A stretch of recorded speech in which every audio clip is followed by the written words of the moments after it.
Good afternoon, ladies and gentlemen, distinguished guests, and welcome on this beautiful day. My name is Bill Neely. I was the international editor of ITV News, ITN, and in 2003, I volunteered to go to the Iraq War as a correspondent. I said a difficult goodbye to my wife and two daughters. I was apprehensive, yet excited. I was embedded with 4-2 Commando Royal Marines. We trained in the desert, and on the first night of the invasion, we waited for the first wave of helicopters to return and take us onto the Al Faw Peninsula. But they never did return.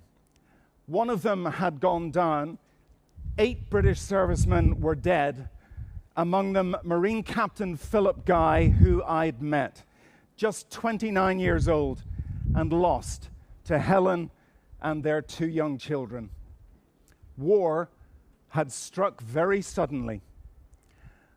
Over the next few weeks, we made our way up through the desert to Qasr and finally to Basra and its palace. By the end, I had formed a bond with the Marines that remains to this day. 5 men from ITN died in those first days, including my close friend Fred Nerak, who was killed in an exchange of fire. Fred's body has never been found. 179 British servicemen and women lost their lives. Thousands more were injured or suffered trauma that can last a lifetime. Yet, here we are. Those of us who came back were given a gift. How wonderful just to be here on a day like this. What our fallen friends would give to be with us today. But why did we do it? Well, as a nation, of course, it was to remove the weapons of mass destruction that we were told Saddam Hussein possessed. But whatever our personal views on the war, we did it because it was our responsibility, our duty. If not us, then who?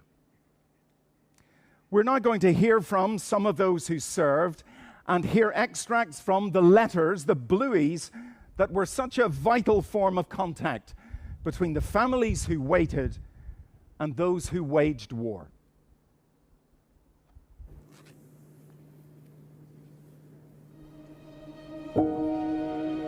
My father was in the Royal Navy, and my brother-in-law was in the Royal Marines. So it was just something that I felt was right to do. So I looked at joining the army. The chance to actually drive, a 60-odd ton tank that's 12 foot wide down the road, it's big boys' toys. Well, I remember we were posted at Catterick at the time, and I saw the Twin Towers go. So watching it live on TV, and at the time I was like, we're going to go to war. Apprehensive, nervous, but then again also excited that I was going to be able to do the job that I chose to do.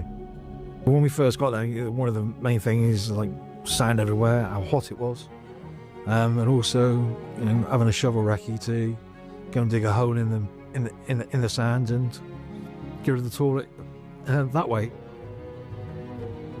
Our squadron leader and the Sergeant Major got all the squadron together and turned around and said, right, we are going to be going on this date, and I suggest you write your last letters at home.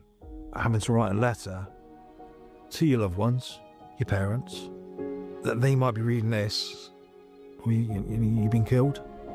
So it's very hard to actually put down in words what you want to put in a letter. So yeah, it's very, very emotional, that was. It was a case of, right, it's happening, it's not going to get called off.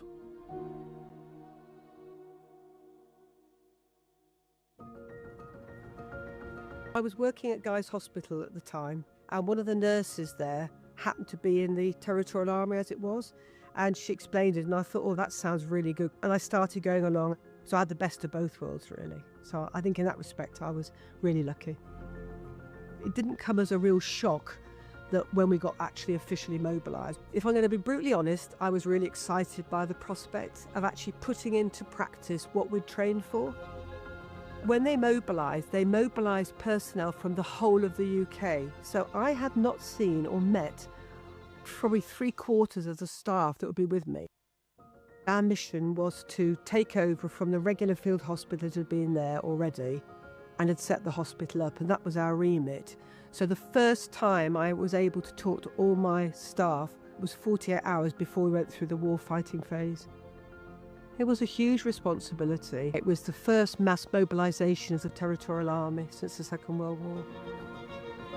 On the first night, as we moved forward, we didn't know there was chemical weapons in there, so we went across the border with our full chemical suits and respirators on, which was very, very, very, very hot.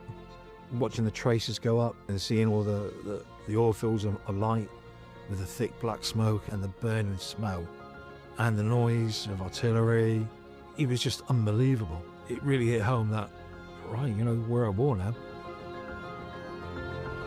There wasn't any situation that we couldn't deal with. We had a very experienced A&E consultant to shape sort of the accident emergency department. We had a young corporal who was a mortician and a funeral director. We had an environmental health officer with us, and I think his expertise was particularly valuable in managing the hospital from an environmental health perspective. I was just blown away at times, I really was.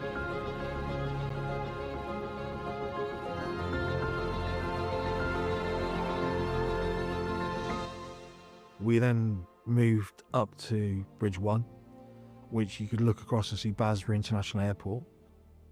So we were sitting there one day and white flag, the woman opened her arms up and in this like rags was a 3-year-old that had been hit by artillery and been sliced from the knee up to the thigh and the skin was all hanging off.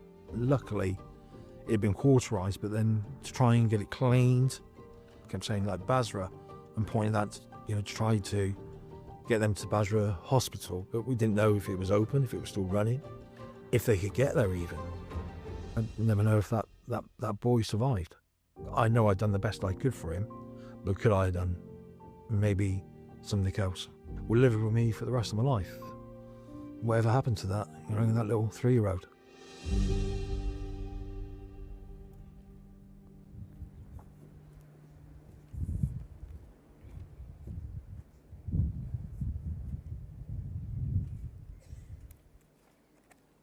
Good afternoon.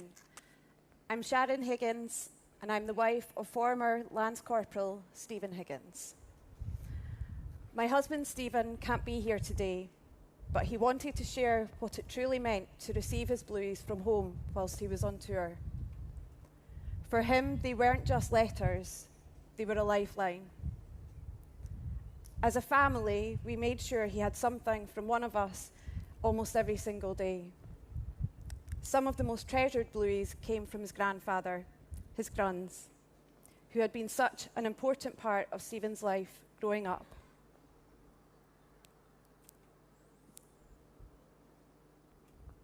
My relationship with my granddad, we were very, very, very close.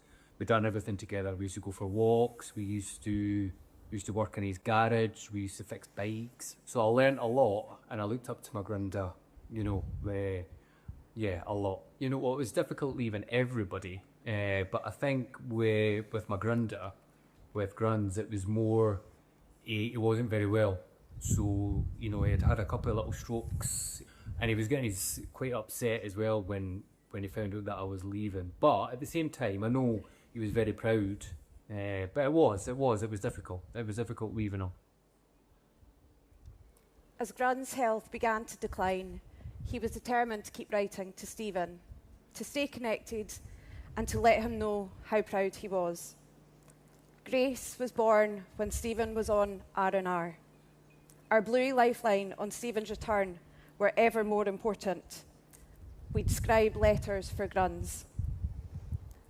Just a few lines written by Nicola from me to you.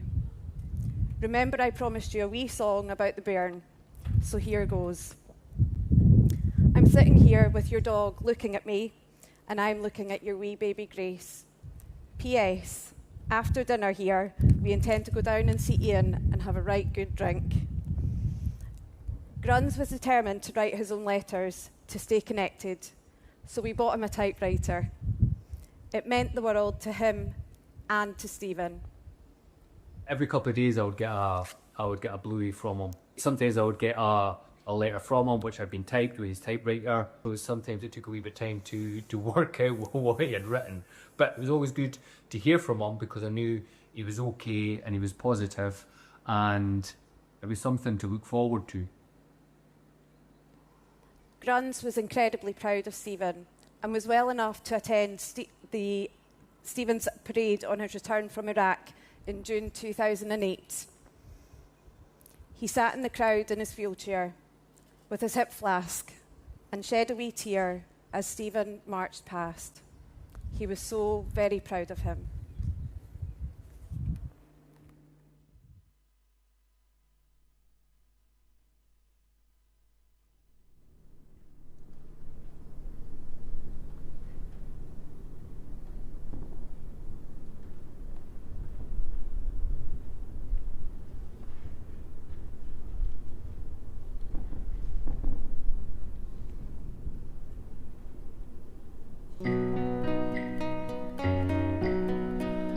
When it's black, take a little time to hold yourself. Take a little time to feel around before it's gone. won't let go, but you still keep falling down.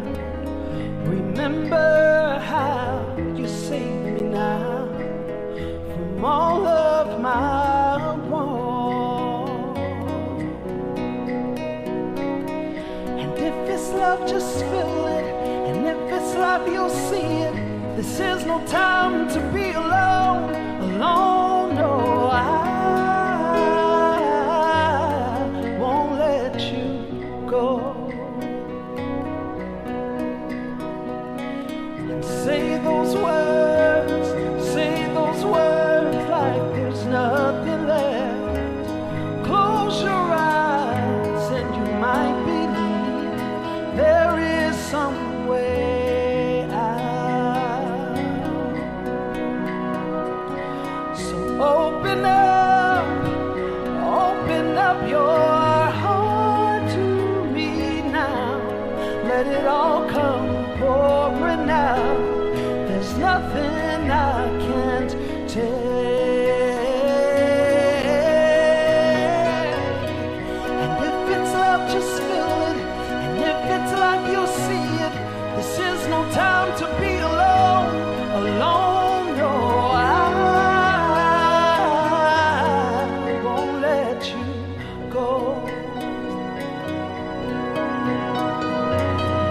And if your sky is falling, take my hand and hold it.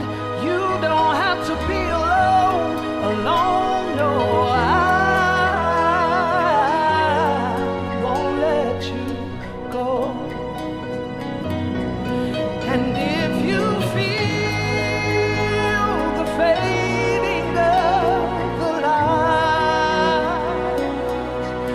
and you're too weak to carry on the fight, and all your friends that you count on have disappeared, I'll be here, not gone, forever holding on.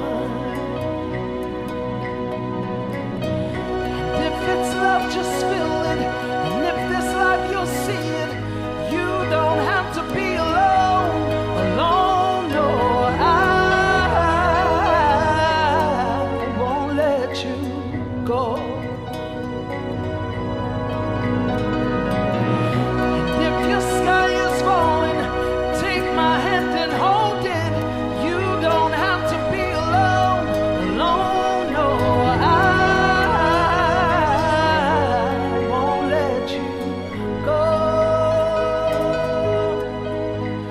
No, I won't let you go. No, I won't let you go.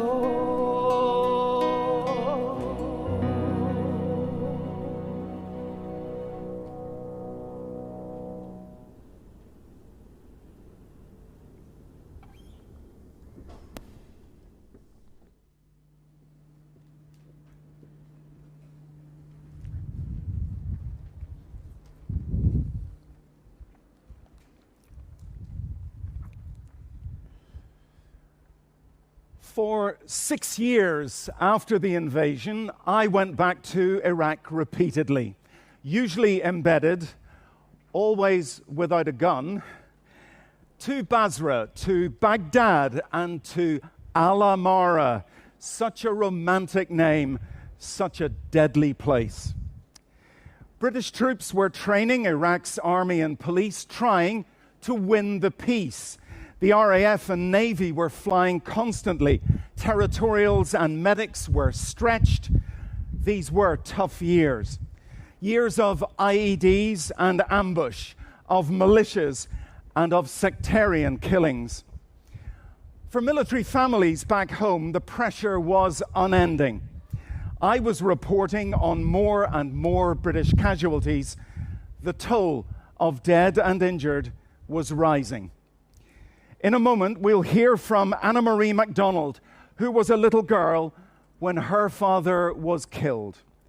But first, some haunting reflections from those who were there.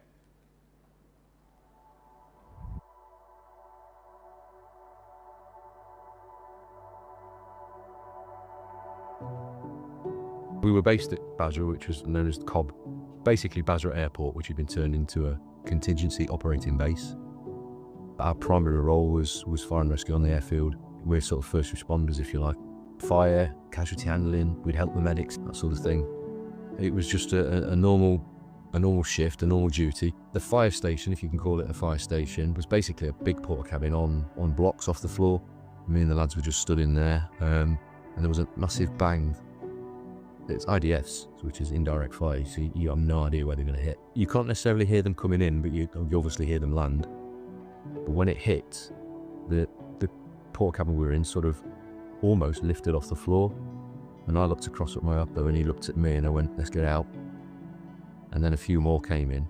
You have to get as low as you possibly can, digging holes with your eyelids, because when they hit, they tend to mushroom up and out. We're all looking at each other to say, are we going to be all right? Are we going to be all right? And I'm like, yeah, we're fine. And one of the lads is lying on the floor opposite me. I don't know if I'm allowed to swear, but all I could hear was bleep that out. A couple more come in. Luckily they were a little bit further away. Take a deep breath, and it only takes one instant, and you're not there anymore. I was in Basra. We were kind of in the receipt dispatch area, so we were dealing with mail, we were dealing with stores ordering. There were lots of dignitaries that had to keep coming over to visit, prime ministers, defence secretaries. I was senior 8 ranks, so I was turned up to most of these visits. At the time, my son was 7, and you feel guilty that you're where you are and you're not at home helping, supporting them.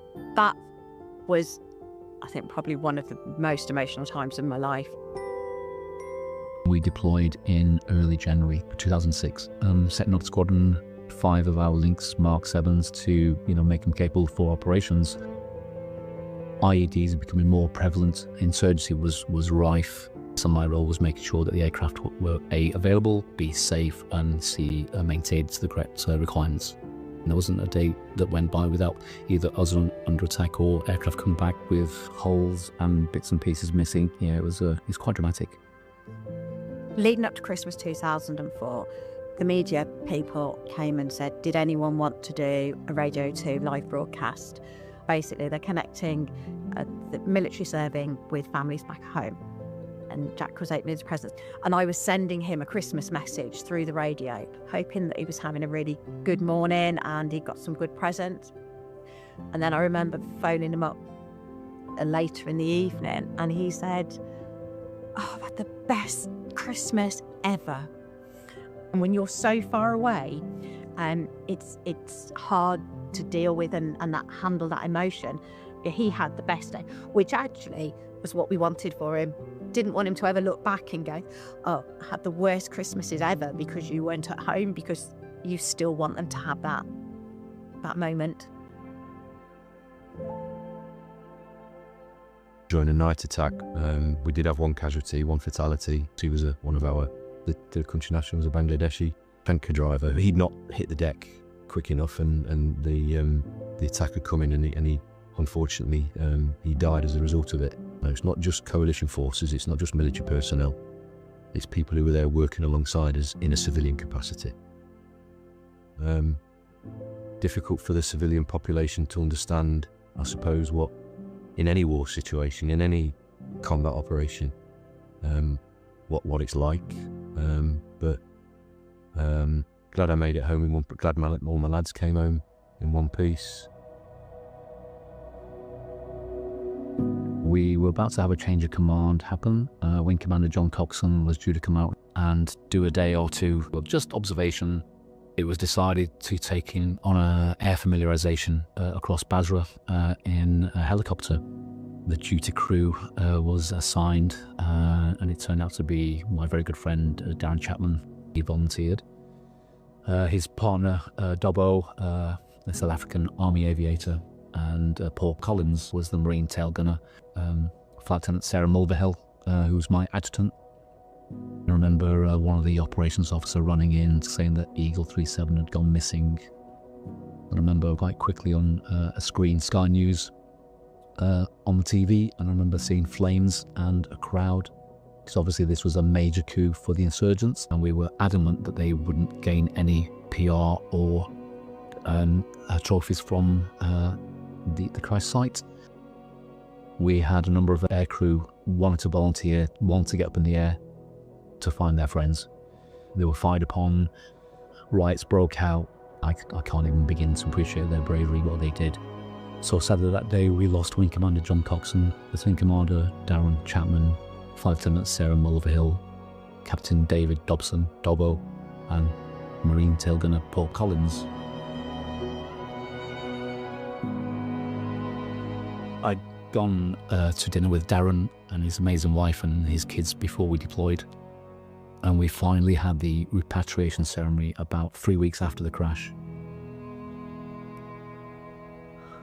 I carried Darren onto a plane, put my hand on a coffin and I said goodbye and went back to work.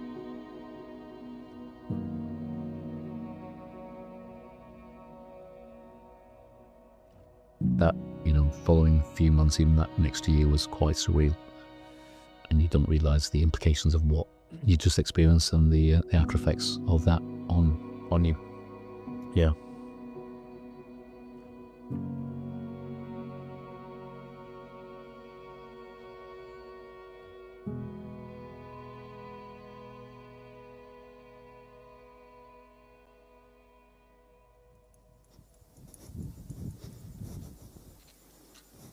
I was very young when I first realised my dad Choseva Loethe, known as Louis, went away to go to work. I lived in Fiji. Dad's parents were police officers. Serving was in the blood. So at 20, Dad decided to join the British Army. Same as a lot of Fijians at the time. It just made sense to him to do his bit. I remember when he came back from a tour in Northern Ireland. I must have been about 3 or 4, and that was the first time I understood that he didn't live in the same country as us. But the thing was, he always came back. And when he wasn't there, my big family, aunts, uncles, grandmothers, cousins, made sure it didn't feel like he was gone. They spoke about him all the time, as if he was still right there with us, so that gap was always filled. So in my mind, he wasn't absent. He was just away for a little while. From everything I've been told, he was a very popular man, big and strong on the outside, but soft underneath. A kind, welcoming man, someone people naturally warm to. When he went to Iraq in 2006, I was too young to understand what that meant. I was only 7 when everything changed. It was Mother's Day, and the house was full of family. I remember hearing a knock at the door, and I went to answer it. Standing there were 2 police officers and a man in a suit. They asked for my grandmother. Something told me not to follow them. I just remember hearing, crying, wailing from the other room. My grandmother called me in, and I don't remember anything after that. Dad had been part of a convoy when a roadside IED exploded underneath them. Dad was killed, and others were badly injured. When my father was brought home, I remember vividly waiting and hearing the sound of the boots of the soldiers carrying his coffin, long before it rounded the corner to meet us. That moment has replayed in my head so many times over the years. His friends, his colleagues, some find it hard to talk about what happened, and that's why I think it's so important that we do talk about it. Because when we share these stories, we keep people alive. For me, it's never been about loss. It's about pride. I'm proud of the man my dad was. Proud that he chose to serve. Proud he served in Iraq, and proud to be his daughter. But sharing his story is not just for me. It's for our family, his friends, and everyone who still carries him with them.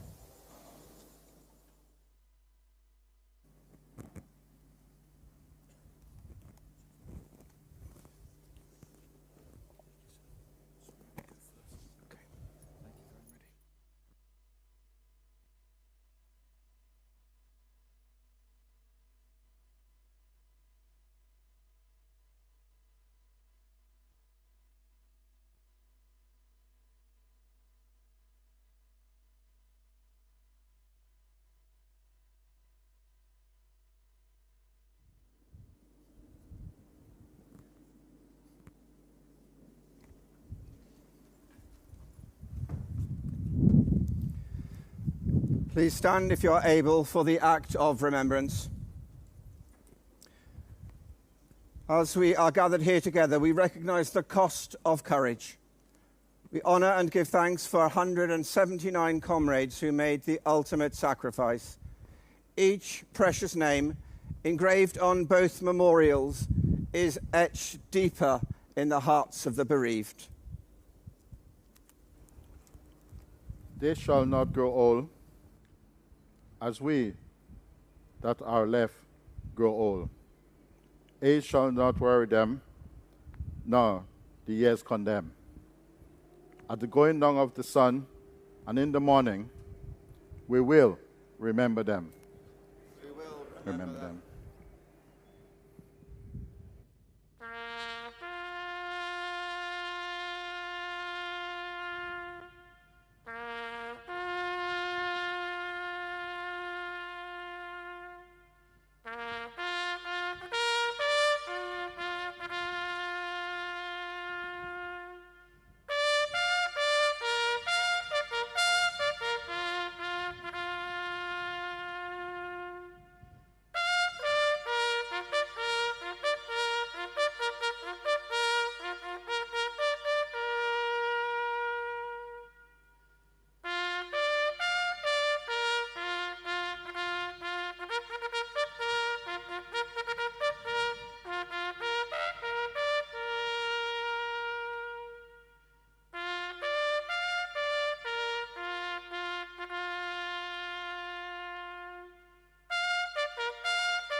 And now, as our wreath-laying party make their way to the Armed Forces Memorial and the Basra Wall Memorial, I ask you, what do you remember?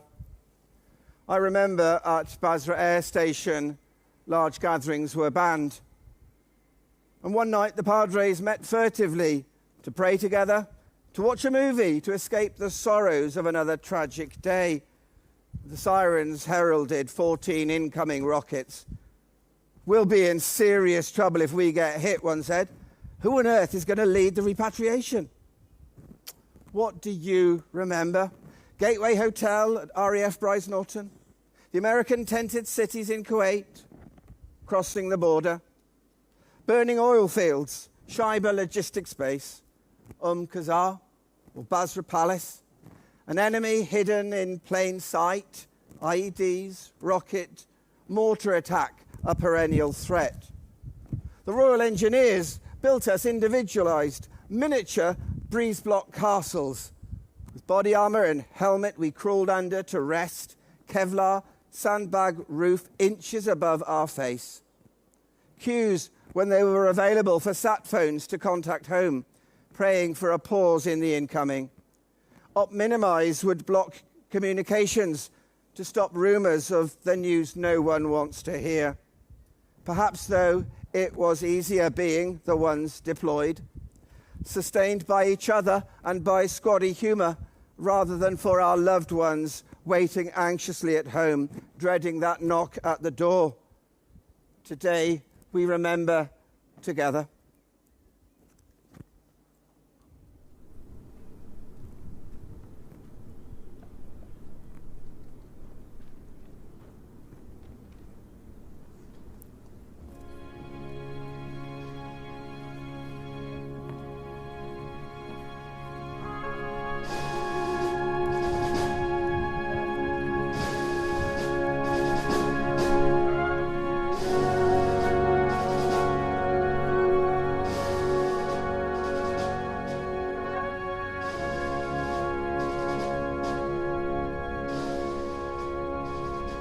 Some say love, it is a river that drowns the tender reed.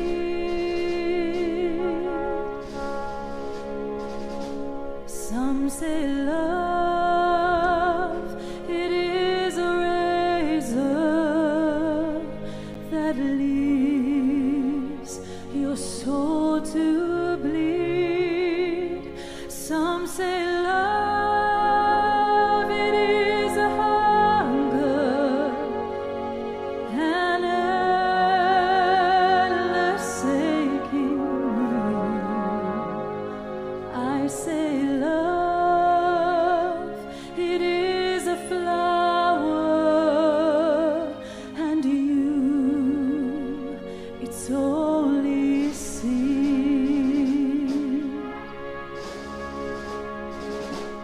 It's the heart afraid of breaking that never learns to dance. It's the dream afraid of waking that never takes the chance. It's the one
the sun's love in the spring becomes the rose, lies the seed that with the sun's love in the spring becomes the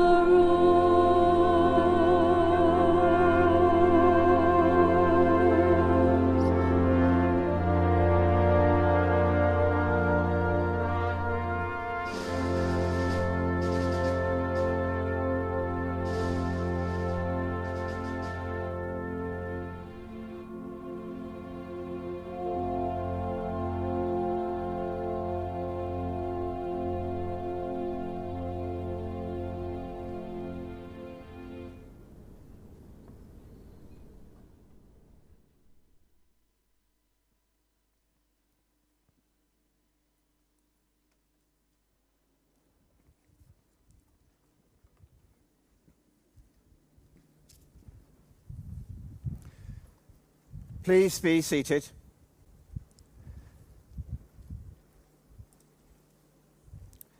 Today we reflect on the many life lessons that Operation TELIC has taught us, where the best that man can do to man was witnessed. But alongside the best, whenever hearts and minds aligned.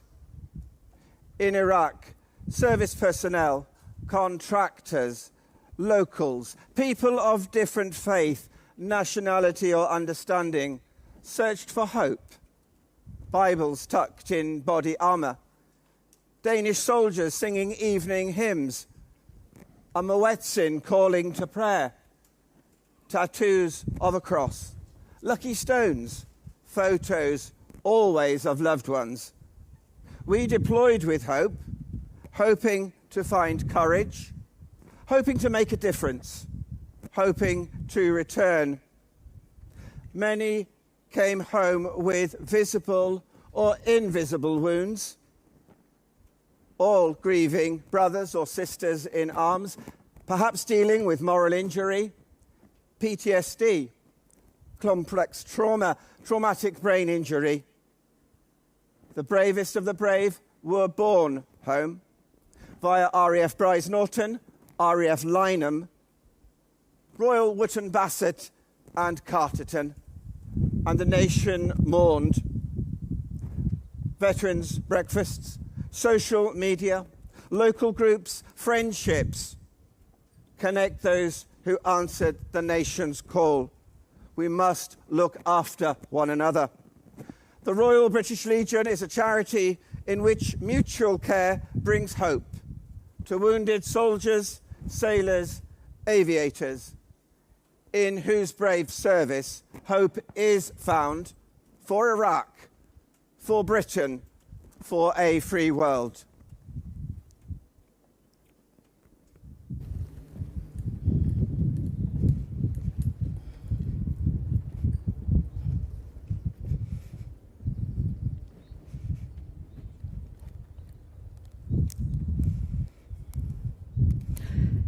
It's a real privilege to be here today, not just as the Vice Chief of Defence Staff, but as someone who served on Op TELIC alongside many of you. Iraq stays with you. It doesn't really leave. Not the heat, not the pace, and certainly not the people. What I remember most aren't the headlines, it's our people. Young men and women, often early in their careers, getting on with the job in very demanding circumstances. Quiet professionalism, day after day. People looking after each other because that's what we do. We all carry different memories of that time. Some of them are good, the friendships, the humour, the sense of purpose. Some are harder, and for some here, the cost was life-changing. Today is about recognising all of that. We remember those who didn't come home. We recognise the families who carried the burden alongside them, often without recognition, but never without impact. And we acknowledge those who are still living with the consequences of that service.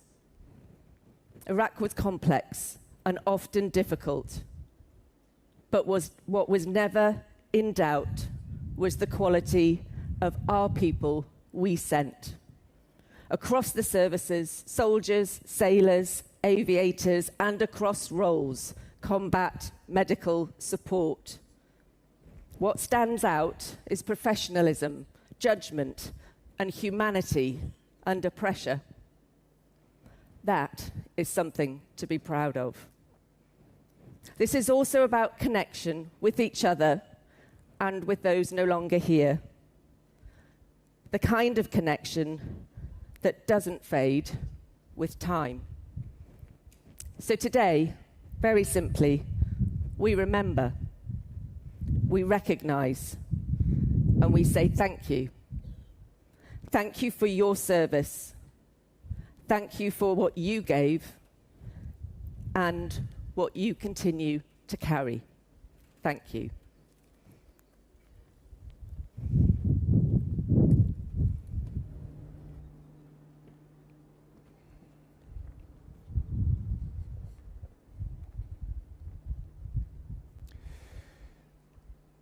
My final embed with forces in Iraq was covering the handover of the base at Basra Airport. The city, which had been in chaos, was quieter, but many interpreters who had worked with us were now being murdered. Many servicemen and women left disheartened, but there was still pride in doing what you had been asked to do and doing it so very well, in being there, in risking everything. That is now embedded in us, as you're about to hear.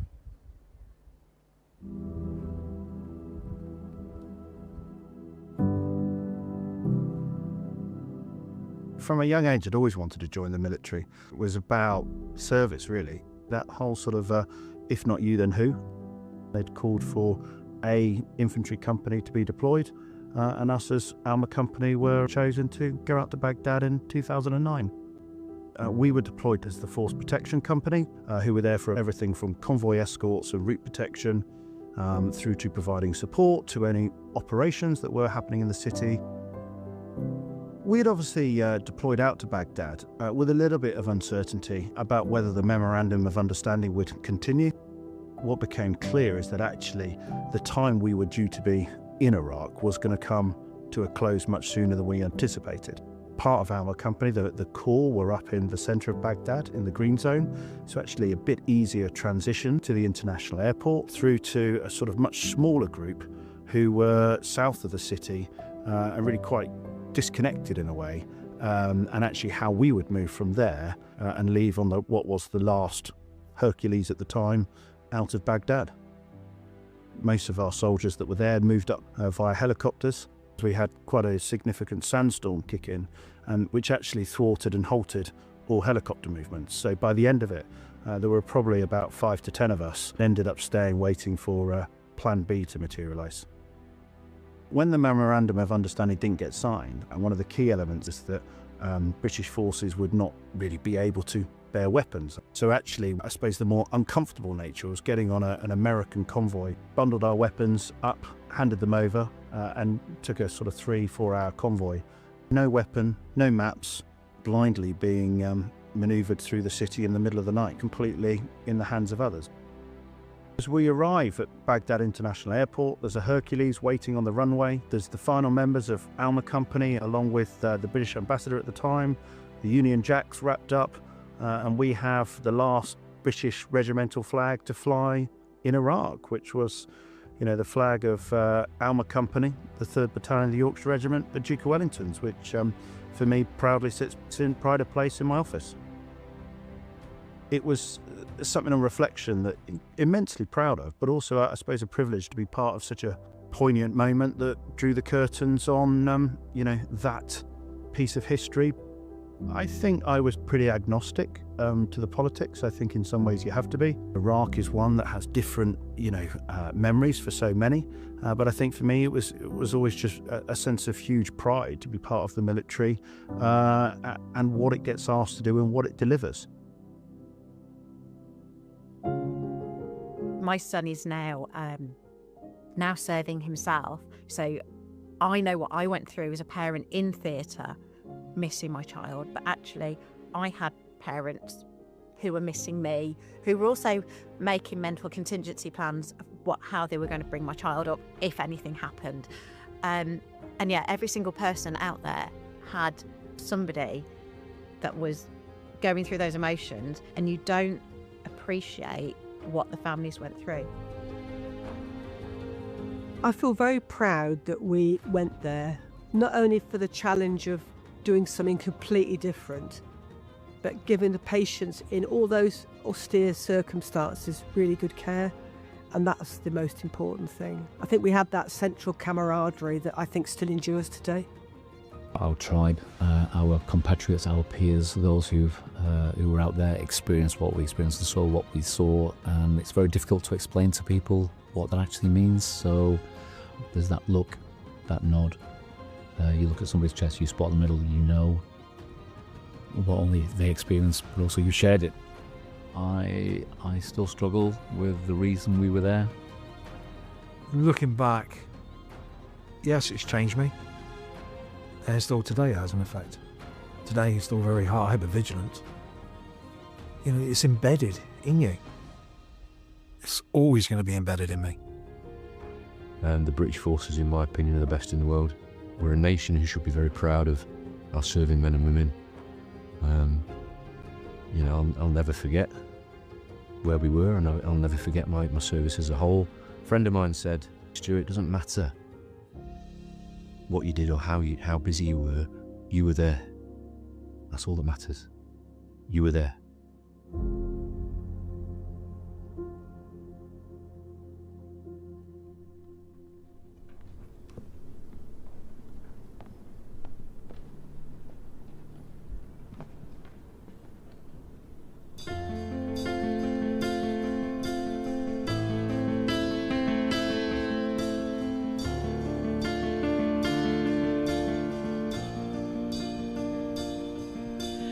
I keep fighting voices in my mind that say I'm not enough.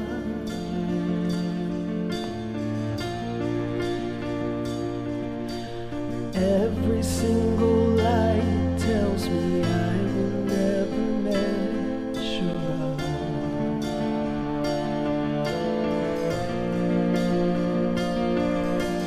Am I more than just the sum of every high and every low?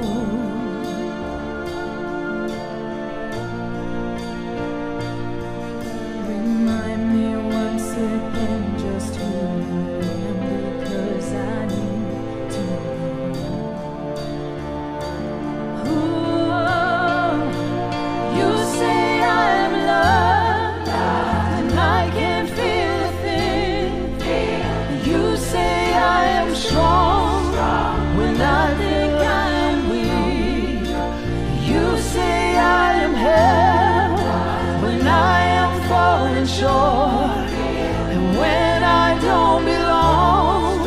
Oh, you say I am yours, and I believe, yes, I believe what you say of me. I believe. The only thing that matters now is everything you think of me.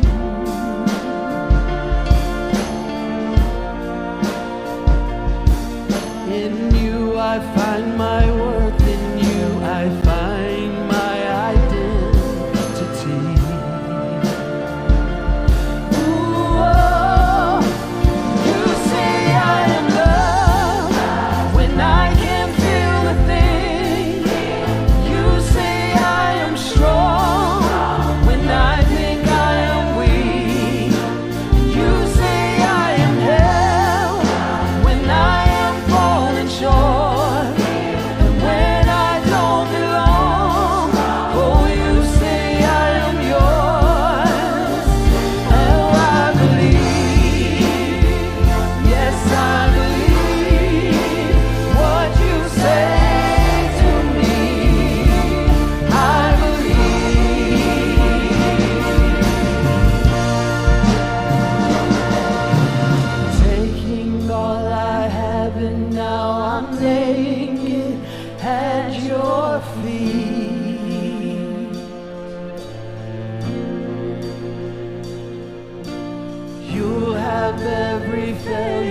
God, you have every victory.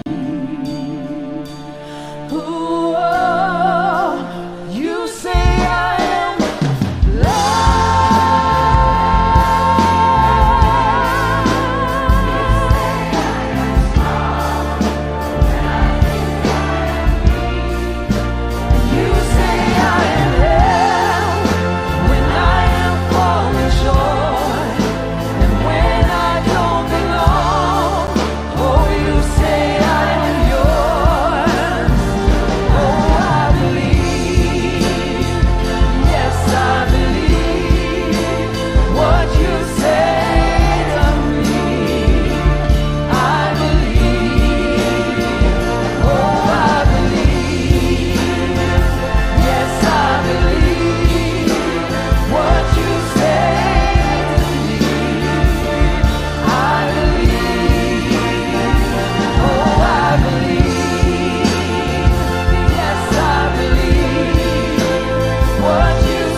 helicopters went quiet and the war died away.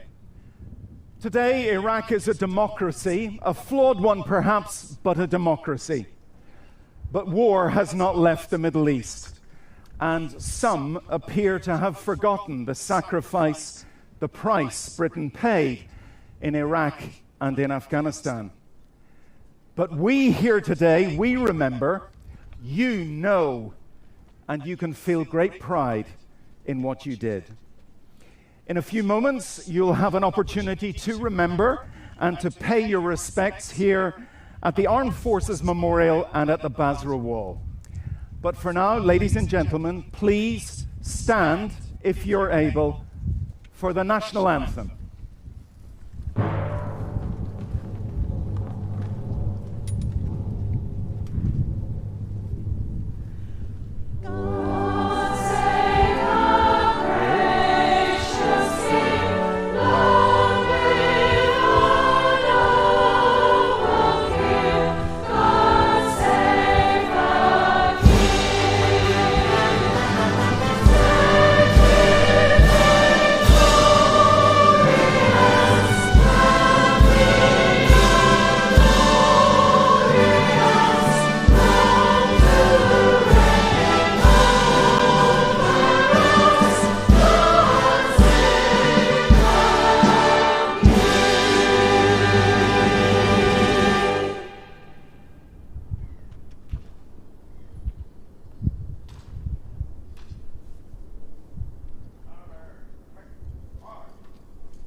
Ladies and gentlemen, we kindly ask that you remain seated for just a couple of minutes whilst our invited guests make their way from the seating area.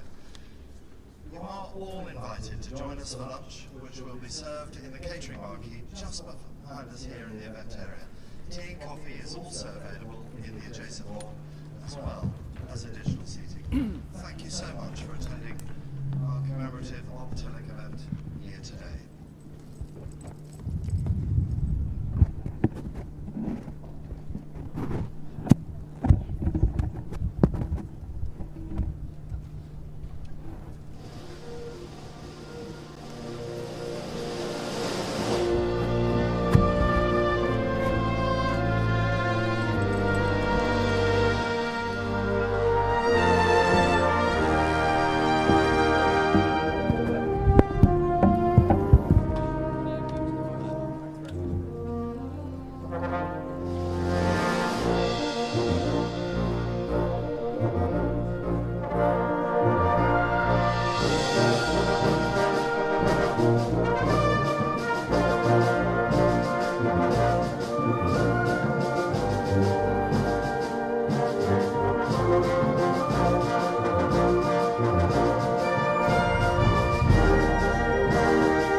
you.